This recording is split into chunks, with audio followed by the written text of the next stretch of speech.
John Simonetti, doing an official unveiling of the bench. You might have already got a sneak peek because it was installed about a month and a half ago, but we thought today was a perfect day to do the official thing so that we could have family and friends here for the event. This is going to be very intimate.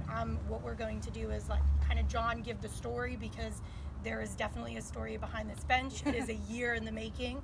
And after that, we're just going to ask anybody who would like to have personal remarks or anything. We really ask you guys to kind of use this as a memorial for Sue as well. So John, you have the floor. Okay, first of all, I want to thank everybody for showing up. And I want to thank the board members for giving me permission. Alex, she started it. And Jim, he's back here at Patron, where the museum is. If it wasn't for these two people and them three, this wouldn't be done right now. So I appreciate everybody showing up and appreciate what they did. It took a long time for this bench to come here. It was made, the parts was made in India, and it traveled halfway around the world, and it got stuck in the Suez Canal. It was on the biggest boat, cargo ship in the world. They said if you stand it up straight, it's as tall as the Empire State Building. So that's telling you how long it is. And it had about 20,000 semi-cargo stuff on it, truck. And this was part of it, was in there. So for 3.5 months, it was in dry dock over at the Suez Canal. And January, or not January, but July the 7th, they released it. And it made its trip to the United States. So other than that, like I said, it took a long time to do this, and I didn't know where to put it. And if it wasn't for these people down here, this wouldn't be taking place right now. So I don't know. I thought about this about 6 years ago, about getting a bench or something. I seen it when I bought my memorial for our grave, and they had a bench similar to this over in Barnesville. And I've been thinking about this for about 5 or 6 years. And my wife says, don't think about it. She says, do something. So I did it. It's a shame that she passed away, or she would have been here today. And she's looking at us right now from above. So I don't know what else to really say other than it's been a long journey. And if anybody wants to say something or ask me a question, I'll answer it. I put the design on this bench the way I see fit, and it's dedicated to all the veterans out there, and I'm a veteran myself, and I wanted to dedicate something to Brooke County veterans and to the veterans around the world. And this is my part that I wanted to do, and I didn't care what it took. I just wanted to do it. And again, I appreciate these people for helping me out, or this would never got done, because I was going to not do it I was going to get rid of it. But they gave me the permission, that's about it. John, why don't you do the honors and unveil the view? I hope people come down in the summertime, get their book, sit on this bench, and I hope everybody enjoys it. Thank you.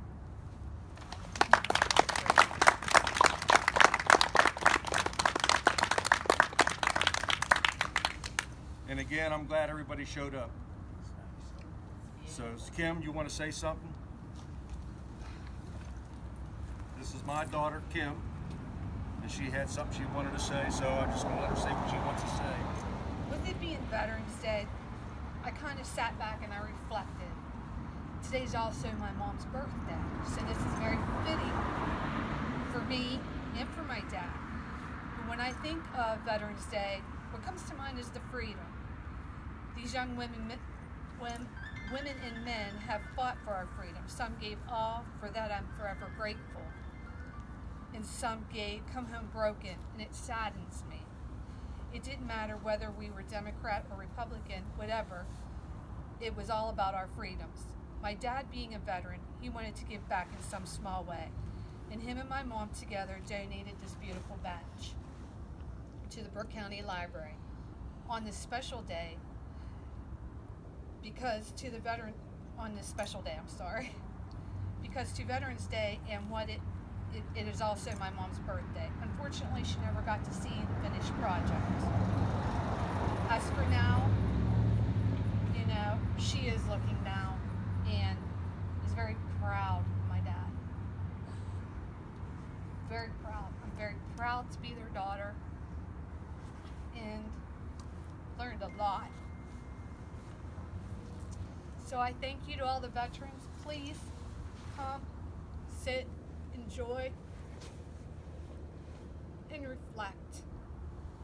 Get emotional sometimes. You and me both. Because you are loved and thought of. That's all. Does anybody else have something that they would like to say, memory or Mayor, anything else to say? want to say anything? I guess you put me on the spot. Put you in the spot, and I know I put you in the spot. Gotta thank you for showing up. I think this is a great honor due to the fact that I had two brothers that served, one in the Vietnam War and one also in the Korean War. And this means a lot for the honor of them for this great presentation and everything. And I would also like to say something about Sue. I only really got to know her about 2.5 years, but before then, I could always remember her and John sitting on the porch, and every time you came past 12th Street, there's a stop sign there, and they always threw up their hands and waved at you. And they were always real friendly people. And also, I would just like to say one thing is that I know because it was always, my wife was always in the spotlight of everything and stuff like that. And so this is what I say, that it was a saying that behind every good man there is a good woman, but I think in John's case, in my case, we had to reverse that. So thank you, and it's been an honor. Thank you, Mayor. Did you have anything you needed to say? It's been an honor and a privilege to work with John Simonetti, and I always went down to Sue's office and met with her on different things about the Bataan and Corregidor Museum we have in there. We just added on to the building. This is a great addition to it. I know John called me several times and says, the boat's still stuck in the canal. So I said, just wait, we'll get it. And so it is true an honor for us to have us here and be part of this event today in honoring veterans and honoring Sue and John and the veterans of Brooke County.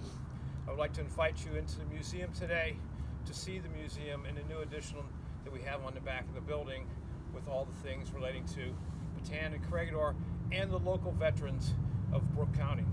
Thank you. Thank you, Jim. Jen?